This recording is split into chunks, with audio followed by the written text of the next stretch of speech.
Hostel విద్యార్థి కొట్టిన ఘటనపై ఏఐఎస్ఎఫ్ మరియు సిపిఐ ఆధ్వర్యంలో గుడిబండ్ల మండలం మదనపల్లి గ్రామంలో బీసీ హాస్టల్ను సందర్శించి ఆరా తీయడం జరిగింది. 8వ తరగతి చదువుతున్న శత్రుసింహ అనే విద్యార్థిని చెంప మీద లాకి కొట్టిన హాస్టల్ వర్కర్ నాగేంద్రపై క్రిమినల్ కేసులు నమోదు చేయాలి. ఈ సందర్భంగా సిపిఐ నియోజకవర్గ కార్యదర్శి ఆర్జి పవిత్ర, ఏఐఎస్ఎఫ్ జిల్లా అధ్యక్షులు శేషం మహేంద్ర మాట్లాడుతూ గుడిబండ మండలంలోనే మందలపల్లిలోనే బీసీ హాస్టల్లోనే శత్రుసింహ అనే విద్యార్థిని బూతు పదాలు వాడి తిట్టి మీ నాన్నకు పుట్టారా లేక గాడిదలకు పుట్టారా అని తిట్టినటువంటి మాటలను ఏఐఎస్ఎఫ్ఐగా ఖండిస్తున్నారు. అదేవిధంగా శత్రుసింహని కొట్టినటువంటి అటెండర్ నాగేంద్రపై క్రిమినల్ కేసులు నమోదు చేయాలి. అదేవిధంగా హాస్టల్ వార్డెన్ను వెంటనే సస్పెండ్ చేయాలని ఏఐఎస్ఎఫ్గా డిమాండ్ చేస్తున్నాం. అదేవిధంగా సత్యసాయి జిల్లాలోని బీసీ శాఖ మంత్రి వర్యులు సబితమ్మ కూడా దీనిపై స్పందించి హాస్టల్ వార్డెన్ కేశవను అలాగే నాగేంద్రను వెంటనే సస్పెండ్ చేయాలని ఏఐఎస్ఎఫ్ గా కోరుతున్నాము.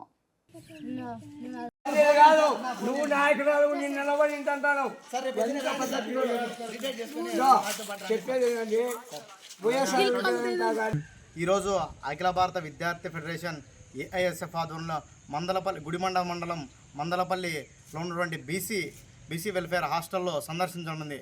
ఇక్కడ మొన్నటి రోజున హాస్టల్లో విద్యార్థిని ఇక్కడ ఉన్నటువంటి వర్కర్ చెంప మీద కొట్టి ఒక గుడ్డు అడిగితే చెంప మీద కొట్టి మీ తండ్రి గారికి పుట్టారా లేదంటే గాడిదలకు పుట్టారా అనే మాట్లాడినటువంటి పద్ధతిని అఖిల భారత విద్యార్థి ఫెడరేషన్ ఏఐఎస్ఎఫ్గా తెలియజేస్తున్నాం.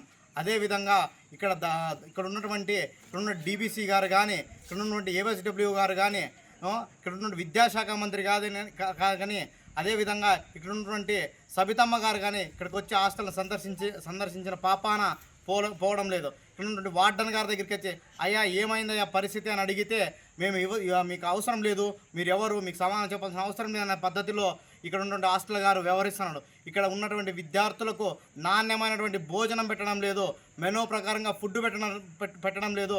125 మంది విద్యార్థులు ఉంటే కనీసం ఇక్కడ 20 మంది విద్యార్థులు కూడా పడుకోనున్న పాపాన పోలేదు. ఇక్కడ ఉన్నటువంటి హాస్టల్ వార్డెన్ ఇక్కడ వస్తున్నటువంటి అన్ని మెనూలో ఉన్నటువంటి అన్నింటినీ స్వాహా చేస్తున్నాడని అఖిల భారత విద్యార్థి ఫెడరేషన్ ఏఐఎస్ఎఫ్ తెలియజేస్తున్నాం. ఇక్కడ ఉన్న వార్డన్ని ఇక్కడ ఉన్న వర్కర్ని వెంటనే సస్పెండ్ చేయాలని చెప్పేసి అఖిల భారత విద్యార్థి ఫెడరేషన్ ఏఐఎస్ఎఫ్ తెలియజేస్తున్నాం. లేని ఎడల జిల్లా వ్యాప్తంగా అన్ని సెంటర్లలోనూ అన్ని జేబీడబ్ల్యూ ఆఫీసుల ఎదుట అలాగే డియూ ఆఫీస్ దగ్గర అలాగే కలెక్టర్ ఆఫీస్ దగ్గర కూడా ధర్నా చేసి ఇక్కడ ఉన్నటువంటి వార్డన్ని సస్పెండ్ చేసేంత వరకు ఈ పోరాటం ఆగదని చెప్పేసి అఖిల భారత విద్యార్థి ఫెడరేషన్ ఏఐఎస్ఎఫ్గా తెలియజేస్తున్నాం.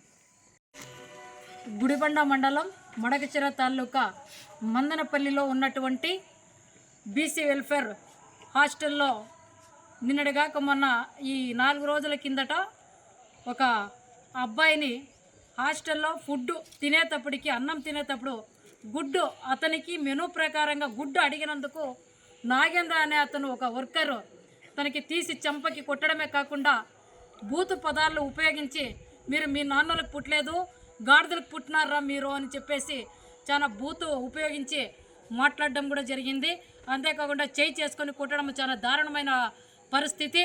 ఇక్కడ అదే విషయం పైన ఈరోజు మందనపల్లి స్కూల్ దగ్గరికి కానీ మరి హాస్టల్ దగ్గరికి వచ్చి ఏఐఎస్ఎఫ్ మన సిపిఐ అనుబంధ సంస్థ స్టూడెంట్ ఫెడరేషన్ ఏఐఎస్ఎఫ్ మరియు సిపిఐ ఆధ్వర్యంలో ఈరోజు మందనపల్లి హాస్టల్ దగ్గరికి వస్తే ఈరోజు ఆయన ఇక్కడ ఉన్నటువంటి వార్డెన్ కేశవ్ అతనికి మేము పిల్లలు ఎంతమంది ఉన్నారు ఏమి అని ఆరా తీసేసరికి 124 మంది పిల్లలు ఉన్నారు అన్నారు. మరి ఇక్కడ ఎంతమంది ఉంటున్నారు, ఎంతమందికి మీరు డైలీ ఫుడ్ అందుతూ ఉంది అని అంటే కనీసం అంటే 10 నుంచి 30 లోపల మంది మాత్రమే ఇక్కడ అన్నం తింటున్నారు. పడుకోవడం అంటే 15 మంది కూడా ఇక్కడ పిల్లలు పడుకోవడం లేదు.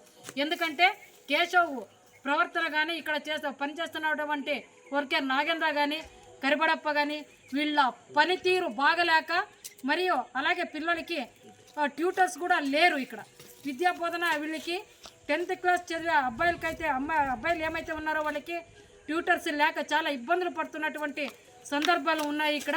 కాబట్టి పిల్లలు కూడా ఇక్కడ ఆ ఒక చదువు కోసము వాళ్ళ ఇంట్లో దగ్గరనే ఉండి చదువుకుంటూ ఉన్నారు. ఇలాంటి దుస్థితిలో ఉంది కేశవ్ అనే అతను దీనిపైన ఆరా తీస్తే నేను ఇలాగే ఉంటాను. అవును, నేను తప్పుడు మనిషినే, కలెక్టర్ వచ్చి చెప్పినా నేను ఇలాగే ఉంటాను, నేను ఇలాగే చేస్తాను, ఎవరు వచ్చి ఏం చేసుకుంటారో చేసుకోండి అని చెప్పేసి మా అందరినీ దురుసుగా మాట్లాడడం కూడా జరిగింది. కాకపోతే నేను ఒకటే చెప్తున్నాను, ఈ ప్రభుత్వం కాదు ఏ ప్రభుత్వం వచ్చినా కూడా ముఖ్యంగా ఏదైతే విద్య వైద్యానికి ప్రథమ స్థానం ఇస్తున్నారో అలాంటి విద్యని ఈరోజు తుంగలో తొక్కే అటువంటి పరిస్థితి ఈ వెల్ఫేర్ హాస్టల్లో చూస్తూ ఉన్నాను నేను. ఈరోజు పిల్లలు, ఇది గ్రామాంతర ప్రదేశము, ఈ గ్రామాంతర ప్రదేశంలో చదువు సరిగా అందక పిల్లల్లో రైతు పిల్లలు ఎక్కువ మంది ఉండడం నుంచి మధ్యలోనే పిల్లలు చదువు ఆపేసి చిన్నతనంలోనే దురలవాట్లకి పాల్పడి ఎక్కడో బెంగళూరులో అటువంటి కర్ణాటక ప్రాంతాలకు వెళ్ళి ఏదో గార్మెంట్స్ పోతామో అది ఇది అని చెప్పేసి చాలా మంది పిల్లలు చెడిపోవడం కూడా జరుగుతుంది. ఇలాంటి సందర్భంలో మనకి అన్ని విధాలుగా